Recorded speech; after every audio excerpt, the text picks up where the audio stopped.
Ikawalong kabanata sa pagpapatuloy. Ginapos sa liig si Kang Haji na ikinagulat nito. At pagkatapos ay sinabi ng lalaking ito na papatayin daw niya ang taong ito na makikita na si Kang Haji ay nahihirapan sa paghinga na umuubo. Na sinabi pa ng lalaki na umalis daw si Jenny sa labasan ngayon. At tumugon ito na hoy. Ano ba yan? Anong ginagawa daw nila sa isang taong nag-meditate ng ki? Sila daw ba talaga ay mga tao ng murim? At napatingin sa kanya si Kang Haji na napasabi sa kanyang isip na tao ng murim. At mas lalo pang hinigpitan ng lalaki ang pagkagapos ng kadena kay Kang Haji na sinabi nito na bilisan na daw niyang umalis at kung hindi, babaliin daw niya ang liig ng lalaking ito. At napasabi sa kanyang isip si Kang Haji na ano daw to? At anong klaseng sitwasyon daw ang kinalalagyan niya? At biglang naalala ni Kang Haji ang sinabi ni Lee Si-won na ito daw ang uri ng lugar ng murim. Isang lugar kung saan ang pagpatay at karahasan ay tinotolerate. At habang nahihirapan sa higpit ng pagkasakal sa kanya ng kadena, ay napasabi sa isip si Kang Haji na tigilan na daw nila ang pagugulo nila sa kanya. At sinabi sa kanya ng lalaking ito na tumigil daw siya sa pagpupumiglas at kung siya daw ay gagawa ng anumang bagay na kakaiba. At natigil ang pagsasalita ng lalaki ng malakas na sumigaw si Kang Haji na sinasabi sa isip na sa tingin daw ba niya. Na ikinagulat ni Jenny at ng ibang lalaki na tumingin sa kanya. Na sinabi pa niya sa isip na hahayaan na lang daw ba niya ang kanyang sarili na mamatay ng ganito. Na pinutol niya ang kadena na nakagapos sa kanya. At nagulat na hindi siya makapaniwala sa kanyang nagawa na pinagmamasdan ang kadena. At napasabi sa kanyang isipan na totoo daw bang gawa ito sa bakal. At paano daw naging ganun kadali? At biglang napatingin siya sa kanyang likod nang sabihin sa kanya ng lalaki na ano daw ang nangyari. At paano daw niya nagawa yun? Habang mabilis na tatakbo si Kang Haji ay sinasabi nito sa kanyang isip na hindi daw niya alam kung anong nangyayari. Pero iiwas daw muna siya at titignan pagkatapos. At sinabi ng lalaki na habulin daw siya. Nang biglang nanlaki ang kanyang mata nang makita niya ang isang espada na malapit nang tumama sa kanya. At ito ay mabilis na kanyang naiwasan na habang makikita siya na nakatagilid ay hindi ito makapaniwala. At napasabi sa kanyang isip na yon daw ay kanyang naiwasan. At pagkatapos ay isang kamay ang dadaklot sa kanyang ulo na kanyang naramdaman na sinabi sa kanyang isip na sa likod niya daw. At mabilis siyang tumakbo na makikita ang kanyang after image lang ang nahuli ng lalaki. At napalingon siya at napasabi sa kanyang isip na ano daw ang nangyayari ngayon lang. Na kahit hindi daw niya ito nakikita. At sa kanyang harapan ay isang lalaki na naman ang sisipa sa kanya, na ito ay pinagmamasdan niya na paparating na sinasabi sa kanyang isip na ang isang ito. Mukhang hindi na niya maiiwasan. At nagulat siya nang si Jenny ay sinipa ang lalaki na tinalunan ito. At napasabi sa kanyang isip si Kang Haji na siya daw ay buhay pa. Na makikita si Jenny ay pinoprotektahan siya na pinangsipa ang mga lalaki. Na napalingon siya na nagugulat nang makita niya si Jenny ay tinuhod sa muka ang lalaki. Na makikita na isa-isa niya itong pinatumba. At ang mga ito ay makikita na nakahandusay sa sahig na walang malay. Habang makikita si Jenny at si Kang Haji ay nakatayo na pinagmamasdan ang mga ito. At nagugulat na napasabi sa kanyang isip si Kang Haji na ano daw ito. Sa isang iglap. 3 lalaki daw ang napatumba niya. At makikita si Jenny na sinabi pa niya na mas mabilis daw siya ngayon kumpara nung lumaban siya kay si Won Hyung. Konting kaalaman lang po mga lodi, ang Hyung po ay ang kahulugan ay older brother or opa. At makikita ang isang ito na nakasandal sa pader na dumadaing ng sakit. At makikita ang sapatos ni Jenny sa muka nito at sinabi niya na ano daw ba sila. At alam daw ba nila kung anong klaseng lugar ito nung sinalakay nila. At napalingon ito nang sabihin ni Kang Haji. Nasaglit lamang daw. Dagdag pa niya na itinuro ang gilid na sinabi na alam daw niyang galit siya. Pero hindi daw ba't dapat nila itong i-report sa mga pulis muna. At tumugon na sinabi sa kanya ni Jenny na ano ba yan? Sino daw bang tumatawag sa pulis para sa mga usaping may kinalaman sa murim? Hindi ka ba aware na ang murim at ang normal na mundo ay hindi dapat nakikialam sa isa't isa? Natumugon si Kang Haji na pasensya na daw. Napalingon ito na ikinagulat ni Kang Haji nang sabihin sa kanila ng lalaking nakahandusay na bumagsak na daw ba ang Sanwoo clan sa punto na kailangan nilang umasa sa pulis. At naiinis na sinabi sa kanya ni Jenny na ikaw. Sa tingin daw niya, alam niya ang lahat kung kaya sila ay sumalakay. Di ba? At nagulat si Kang Haji nang sabihin pa ng lalaki na napag-alaman daw nila na ang pinuno ng Sanwu clan ay wala. Ang hindi niya lang daw alam ay andito sila. At seryosong napasabi sa kanyang isip si Kang Haji na ang pinuno daw ng Sanwu clan. Ang tinutukoy daw ba niya ay si Siwon Hyung? At sinabi sa kanya ni Jenny na sino daw ba talaga sila? At para saan daw kung bakit andito sila? Tumatawa ang lalaki na sinasabi na sasabihin daw ba niya sa kanya na ang isang bagay na mas interesante. Na mamamatay na daw ang pinuno ng Sanwu clan. Na ikinagulat ni Jenny na si Kang Haji ay gulat na nagtataka. At inapakan ni Jenny ang lalaki sa katawan at sinabi nito na ano daw ang sinasabi niya. Na si Siwon daw ay ano? Na napasabi sa isip si Kang Haji na si Siwon Hyung daw ay mamamatay. At biglang nagulat siya nang may maramdaman. At napatingin sa pintuan. Na makikita na maraming mga lalaki ang mabilis na umaakyat sa hagdanan. Nananlaki ang mata ni Kang Haji. At ito ay sinabi kay Jenny na may mga taong umaakyat daw ng hagdan. At napatingin ito sa pintuan na nag-iisip. Na sinabi nito kay Kang Haji na ano daw ang pinagsasabi niya tungkol sa mga tao. Na nakatingin ito sa may pintuan na sinabi niya na hindi daw siya sigurado. Na makikita ang mga tao na paakyat. Nasa kanila. Na sinabi pa ni Kang Haji na pero sigurado daw siyang may mga taong umaakyat ng hagdan. At naiinis na tumingin ng seryoso si Jenny na napasabi na ang isang batang bastardo na tulad daw niya ay may magandang kakayahan sa pagdetect. At apak pa rin ang lalaki ni Jenny ay sinabi nito na tama daw yon, tulad daw ng sinabi niya. Nauna daw sila bago dumating ang kanilang pangunahing tropa para i-scout daw ang sitwasyon dito. Dagdag pa niya na pero kung may abnormalidad na madetect, ang mga dosi-dosena nilang tropa sa labas ay darating ng sabay-sabay ang mga ito. Kaya kung ayaw daw nilang masaktan, sumunod na lang daw sila. Na makikita si Jenny ay seryosong pinagmamasdan ito na si Kang Haji ay nanlaki ang mga mata. At biglang malakas na sinipa ni Jenny ang lalaki. At napanganga si Kang Haji na tiningnan ang lalaki na mabilis na tumingin kay Jenny na sinabi na sandali, bakit bigla kang? Na mabilis na sinabi habang hawak ang cellphone ni Jenny na hindi na daw kailangan pang marinig ang iba. At pwede daw naman niya itong i-confirm mismo. At makikita ang kanyang cellphone ay walang signal na napasabi ito na bakit daw hindi ito gumagana. At tiningnan din ni Kang Haji ang kanyang cellphone na nagulat ito na sinabi na ang kanya rin daw ay hindi gumagana. Na makikita ang muka ni Jenny ay naiinis na sinabi nito na maaaring ito daw ay. At mabilis na itinuro si Kang Haji na sinabi nito na hoy ikaw. Magbihis daw siya kaagad at mag-empake. Kailangan daw nilang umalis ng mabilis. Na napasabi si Kang Haji na ano? Hawak ang helmet ay napasabi ito na saglit lamang daw. Na sinabi pa niya na hindi daw ba sila bababa gamit ang elevator. Natumugon sa kanya si Jenny na ang akala daw ba niya ay hindi gagamit ng elevator ang mga salbahing lalaking yon upang umaakyat papunta dito. At sinabi pa nito sa kanya na sundan na lamang daw niya siya. At makikita ang elevator. At sinipa ng isang lalaki ang pintuan na makikita ang mga guns na ito. At ang mga ito ay pumasok sa silid. Na napasabi ang kalbong ito na ano daw ang nangyari sa mga ito. At lahat daw sila ay bumagsak. At sinigaw pa ng kalbo na hanapin daw sila. Kung ang kalaban daw nila ay ang Sanwu clan, hindi daw dapat nila pwedeng hayaan silang makalabas ng building. At makikita muli ang kalbo na may sumigaw na dito daw. Na makikita ang isang emergency ladder. At habang pababa sila sa hagdan ay sinabi sa kanya ni Jenny na kung ang cellphone daw ba niya hanggang ngayon ay wala pa ring signal, tama daw ba? At tumugon ito na oo. Wala daw talaga. Na napasabi si Jenny na buwisit. Sinira daw ba nila ang lahat ng signal sa area na ito?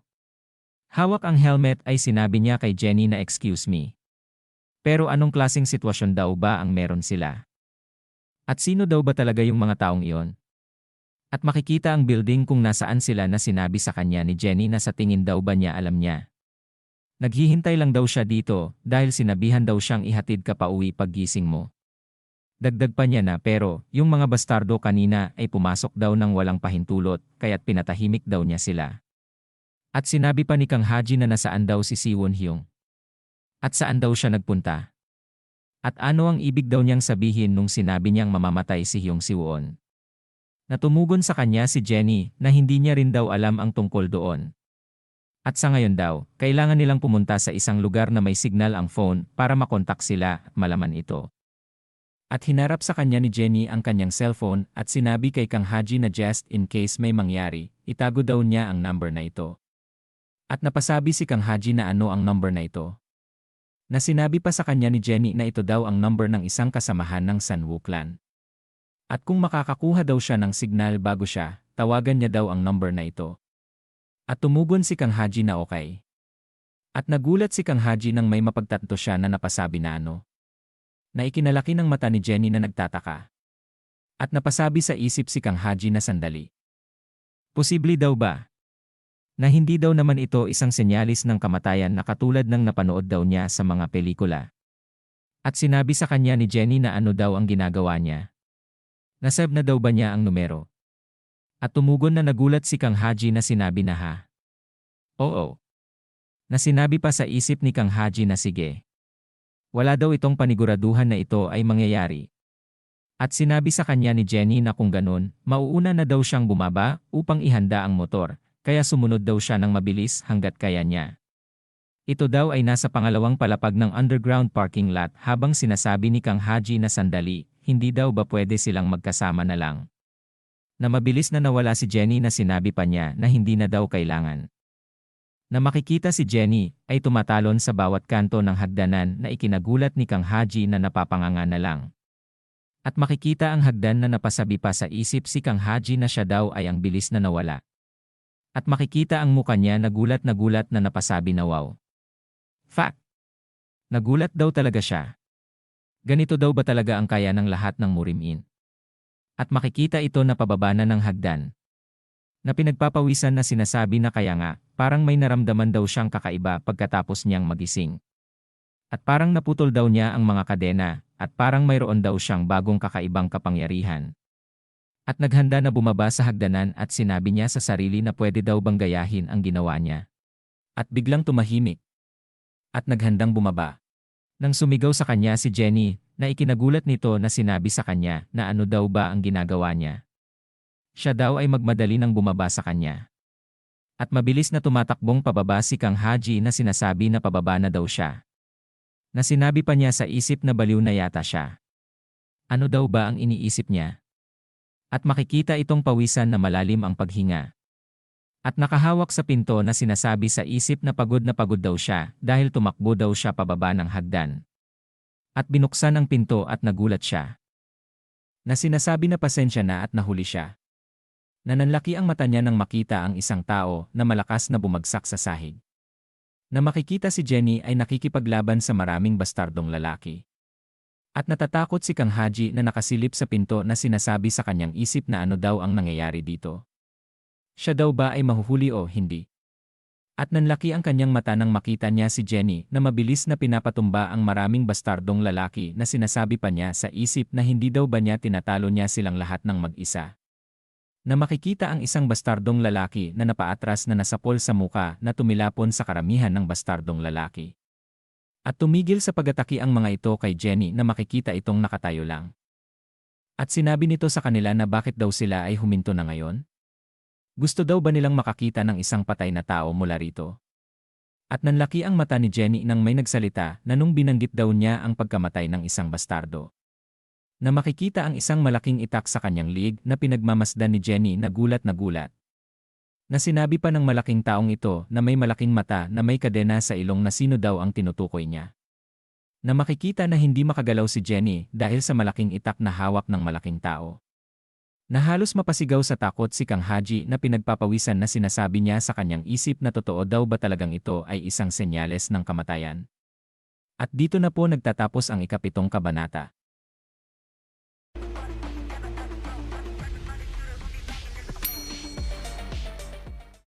Ika-8 kabanata sa pagpapatuloy. Makikita ang isang bastardong lalaki na tinamaan sa muka na napatapon sa ibang lalaking bastardo. Nakatayo lang si Jenny na pinagmamasdan ang mga ito. At pagkatapos ay sinabi sa kanila nito na gusto na daw ba nilang tumigil na ngayon? Kung hindi, gusto pa daw ba nilang makakita ng patay na tao? Na makikita ang mga bastardong mga lalaki na pinagpapawisan. At nanlaki ang mata ni Jenny nang may mapakinggan siya na sino daw yung patay na tao na sinasabi niya.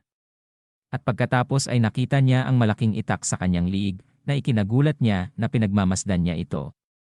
At makikita ang malaking mata na may kadena sa ilong na nakatayo sa ibabaw ng sasakyan na nakatutok ang itak kay Jenny. Na ito ay hindi makagalaw. At pagkakita ni Kang Haji ay halos mapasigaw siya na pinagpapawisan na sinasabi na ito daw talaga ay tanda ng kamatayan. Habang makikita niya ang mga bastardong mga lalaki ay sinasabi niya sa isipan na napamura. Ano daw ang gagawin niya? Meron daw bang paraan para siya ay makatulong? At ibinalik ng dahan-dahan sa pagkasara ang pinto na sinabi pa niya sa isip na hindi. Teka lang daw, sino daw ba ang tutulong? At kanino daw? Dagdag pa niya na ang mga taong yan daw ay mapanganib na mga tao ng Murim. Kung makikialam daw siya, siguradong tatanggalin daw nila siya agad. Kailangan daw niyang makaalis mag-isa dito. At napatingin sa hagdan nang may mga sumisigaw na bumaba daw sila dito sa hagdan. Bilis! Na napasabi sa kanyang isip si Kang Haji na pababa na rin daw sila sa hagdan. At pagkatapos ay mabilis ring pababa si Kang Haji sa hagdan na nakatingin sa itaas na sinasabi niya sa kanyang isip na hindi daw pwede. Sinabi pa niya na kailangan daw niyang bumaba sa mas mababang palapag. At biglang napahinto si Kang Haji nang mapansin niya ang fire hydrant at napatingin siya dito. At makikita ang grupo ni Kalbo na pababa sa hagdan. At napasigaw ito na ano daw yon? Isang firefighter. Saan daw nagmumula ang tunog ng bell na yon? At pagkatapos ay sinabi ng tao na malaki ang mata na may kadena sa ilong na alamin daw nila kung anong nangyayari. At tumugon ang mga ito na masusunod daw iyon. Na mabilis na tumakbo ang mga ito. At napatingin si Jenny sa kanyang gilid habang nakatutok pa din ang itak sa kanya. At sinabi sa kanya ng lalaking malaki ang mata na huwag daw siyang gagalaw na mas inilapit pa niya ang itak sa liig. At napalingon siya at nagtataka nang sabihin sa kanya nito na hindi daw niya sinasadya. Kaya pakiusap makipagtulungan daw muna siya.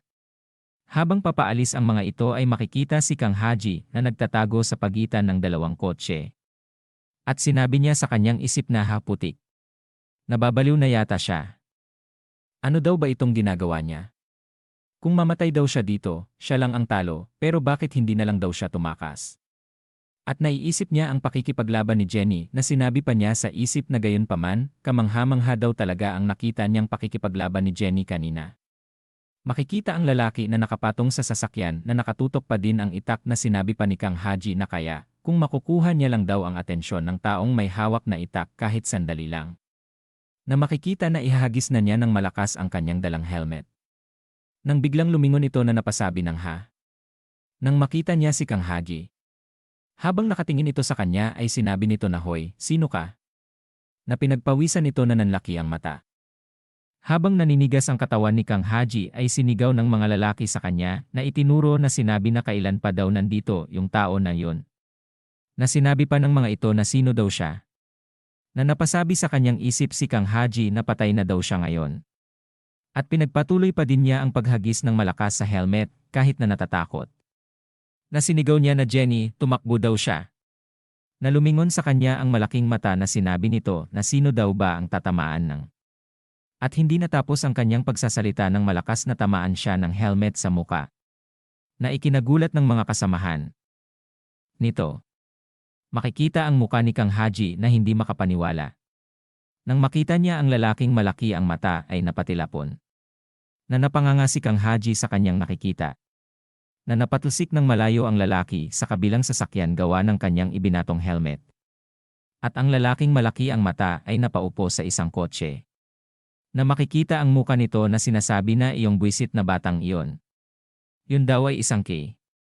At pagkatapos ay mabilis na sinipa siya sa muka ni Jenny na ikinaangat nito sa kotse. Nananlaki ang mga mata ng kanyang mga kasamahan na napasabi na kaptain. Si Kang Haji ay hindi pa rin makapaniwala na napasabi na kung nagawa daw ba niya iyon.